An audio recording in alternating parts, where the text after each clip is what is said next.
On the 1st of November 1922, the British, along with the Saudis, destroyed the Ottoman Empire. Sultan Abdul Majid, the last caliph, was put on a horse cart, never to be seen again, one of the most darkest days of Islamic history.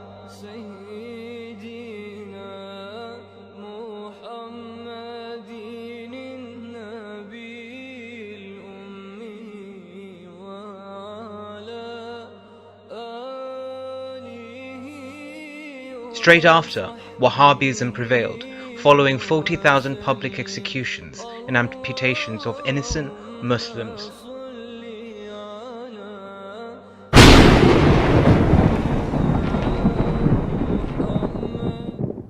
For centuries, the Kaaba, the cube in the center of Mecca, Saudi Arabia, that is Islam's holiest point, has been encircled by arch porticos erected some 3 centuries ago by the Ottomans, above dozens of carved marble columns dating back to the 8th century.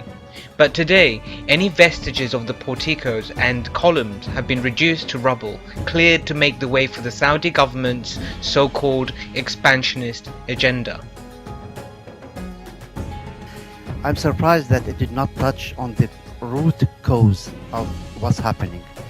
The destruction of cultural heritage in the Middle East has been going on for over 100 years. Attacks on Karbala, on Najaf and other parts from the desert of Saudi Arabia has been going on for over 100 years. Since the 70s, the Saudis have systematically destroyed all the cultural heritage around Mecca, around Kaaba, yet unfortunately UNESCO did not even mention anything about that. Sana'a, which is inscribed at the heritage, our cultural heritage, is being destroyed as we speak. Over the last few years, mosques and key sites dating from the time of Prophet Muhammad, peace be upon him, have been knocked down or destroyed, as have Ottoman-era mansions, ancient wells and stone bridges. Over 98% of the kingdom's historical and religious sites have been destroyed since 1985. The Islamic Heritage Research Foundation in London said it's as if they want to wipe out history. Though the Saudi rulers have a long history of destroying historical sites, activists say the pace and range of destruction has recently increased. A few years ago, the house of Hamza, the Prophet Muhammad, peace be upon him's uncle, was flattened to make way for a Meccan hotel. There have even been rumors and threats to Prophet Muhammad, peace be upon him's tomb in Medina and his birthplace in Mecca.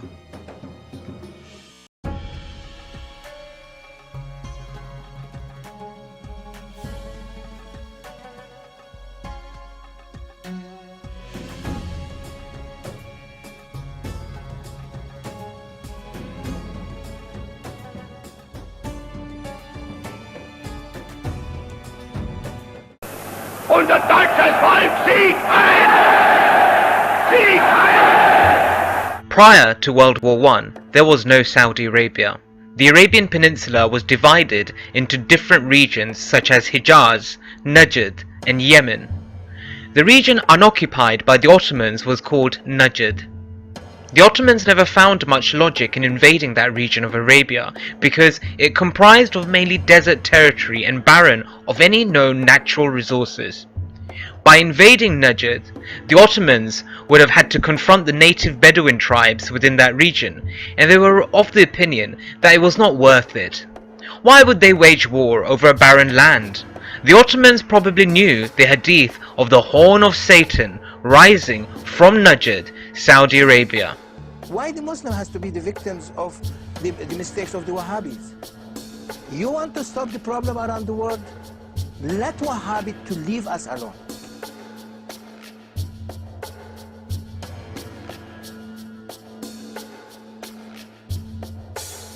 Al-Azhar University declared that this was bid'ah and haram to abolish the Khilafah. And therefore we must respond to it. And the response of Al-Azhar is that we must have a mu'tamar, a conference, which would meet and which would appoint a new Khalifa. As soon as Al-Azhar issued this proclamation, you could see how Britain was trembling. The British government can't digest their food now. They've got to plan some counter strategy to the initiative of Al-Azhar University. The counter strategy is that Egypt is itself not a free country. It may appear free, but Britain really has control over Egypt. So Britain puts pressure on King Fuad, the father of King Farouk. You're too old to hear about, you're too young to know about this. And King Fuad is now putting pressure on Al-Azhar to hold back on this conference.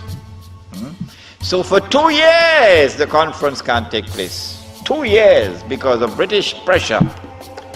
The conference finally takes place in June, July of 1926. But Britain uses another counter strategy. She gets Abdulaziz ibn Saud in Mecca to also convene a conference of the world of Islam in Mecca at the time of the Hajj, which is May of 1926. And then Britain and Russia and France and China and all the major powers in Europe all get to work. Massive intervention in the affairs of the world of Islam to ensure that the Cairo conference does not succeed in winning a representative gathering, and that the Mecca conference gets all the Muslims attending it. And they succeeded. The Cairo conference, organized by Al-Azhar University, becomes an essentially Arab conference.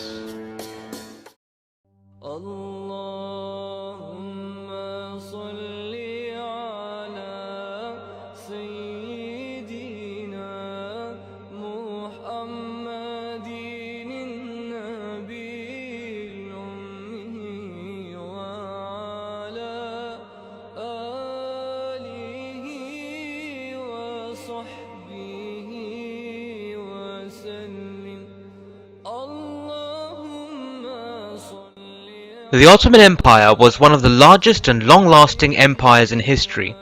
It was an empire inspired and sustained by Islam and Islamic institutions. It replaced the Byzantine Empire as the major power in the Eastern Mediterranean. The Ottoman Empire reached its height under Suleiman the Magnificent, when it expanded to cover the Balkans and Hungary and reached the gates of Vienna. All this happened because Muslims were united. Today, with the establishment of Saudi Arabia, it's evident that all our countries globally have suffered. Yet, I still get messages from so-called Muslims saying Allah chose King Salman to be the protector of Mecca and Medina. I wonder which hadith do these people get their information from, because I've never read such a thing.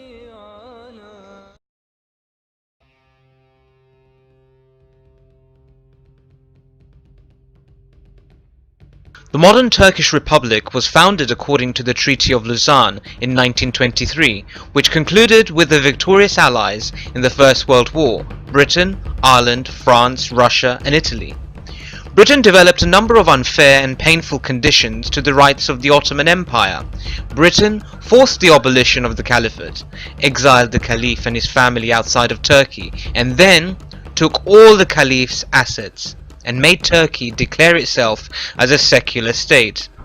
It also prevented Turkey from oil exploration and to consider the Bosphorus Strait, which links between the Black Sea and Marmara Sea and then to the Mediterranean, as an international corridor, and that Turkey is not entitled to obtain fees from ships passing through it.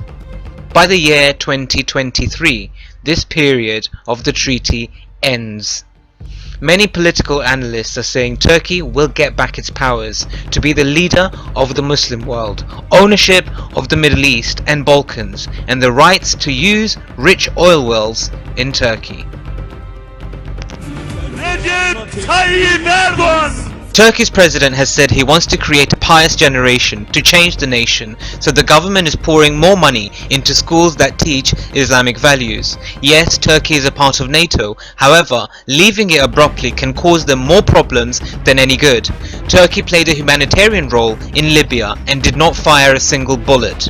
Turkey hesitated to sign on the intervention in Libya. Turkey has had close economic ties with Libya and $15 billion in trade, investment and contracts. Yes, Turkey has also traded with Israel, but a lot of these deals were ongoing and prior to Erdogan.